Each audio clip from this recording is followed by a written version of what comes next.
Hello guys, welcome to my channel. Pauwi po tayo ngayon ng probinsya sa Palawan.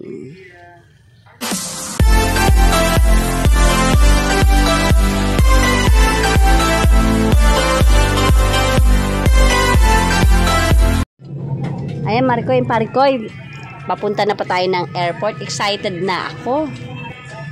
Wala naman ako masyadong perang dala. At ito nga, nako, kailangan pa nating magbayad sa airport. Parating ng ating mga bagahe. Mahal pa naman ng bayad, 300. Ay, nagtitipid pa naman ako.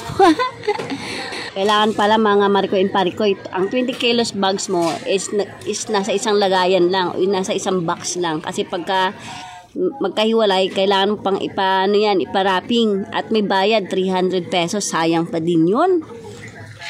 Ayan, nag-aantay tayo. Kumita pa lalo yung ng terminal.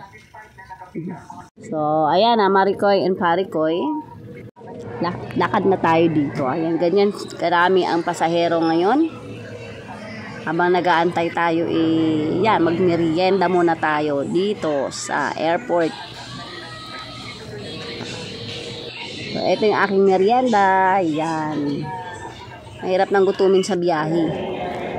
Ayan, lakad-lakad muna tayo, Marikoy and Parikoy. Dito, bandang area, wala masyadong pasahero. Eksaktong 31 po ngayon. Yan, pagdating ko, hindi na ako makakatulong sa handaan. Kakain na nga. At dito na nga po tayo sa sa loob na ng plane.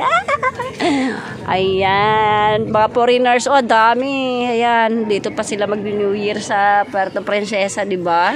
Ang gara. Ayan, welcome sa Puerto Princesa City, Palawan. Ayan na Marikoy and Parikoy. Nag-aabang po tayo ng ating bagahe. Ayan. Picture muna tayo. Excited na po talaga ako makauwi. Saan na ba yung aking bagahe? Yung bagahe. Ayan, nag-iisip agad ako kung saan ako pupunta after ng New Year. O yan nga Marikoy and Parikoy, ayan, dito na tayo, palabas na tayo ng Puerto Princesa Airport. At naantay ko ang aking anak, siya yung magsusundo. Ayan, dito tayo sa ating bahay. Ayan, sabi, saktong New Year talaga ang dating ko, mga Marikoy and Parikoy. At ayan na ang aking mga pamilya. Ayan, sa bahay ng mother ko, andyan yung bayaw ko, kapitbahay namin, mga kapatid ko. Ayan, simpleng handaan lang po kami pag ganitong New Year. Ayan, ang aming handa. Ayan, yung paborito kong tahong na may cheese. Ang sarap.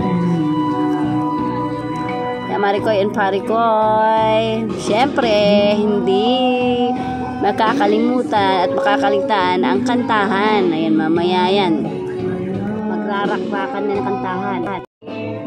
At yan nga Marikoy and Parikoy, inunahan na ng aking kapatid. Yung aking kapatid na komedyante. Number 1 yan sa aming komedyante.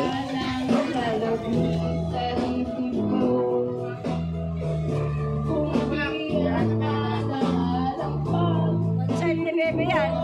Ano kayo nakadilaw?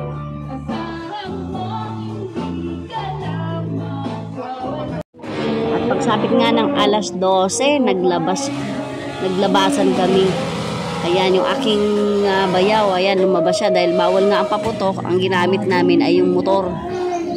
Kailangan paingayin ng motor kasi New Year, saktong New Year.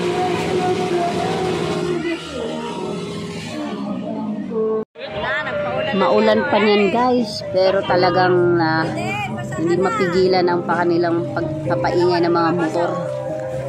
Ayan mga Marikoy and Parikoy, ayan, umuulan yan dito sa amin ngayon. At syempre may baon din pala silang paputok. Ayan ayan. Kahit bawal ang paputok.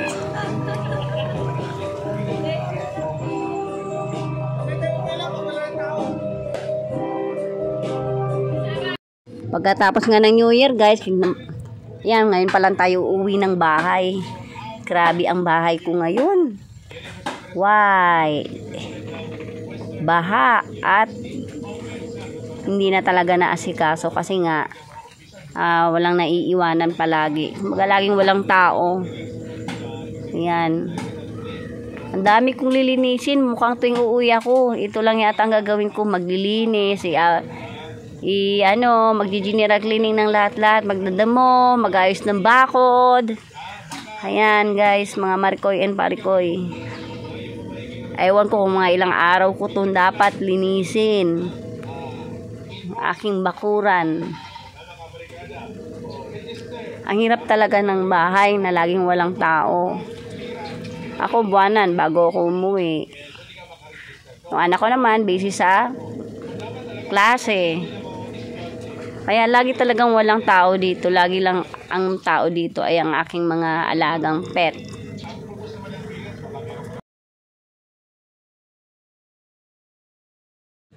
Wala na rin yung magaganda kong halaman. Ayun oh, wala na. Halos naubos na rin lahat ng mga halaman na dati. Binibenta-benta ko pa. Laki pa naman ng investment ko. Nanghinayang din ako. Kaya lang ang hirap din talaga pag nandito ka lang. Andit kasi ng ating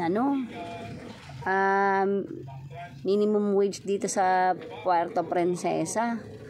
Ayan. At ayan. Ang dami ang daming kangkong dito mga Marikoys and Parikoys.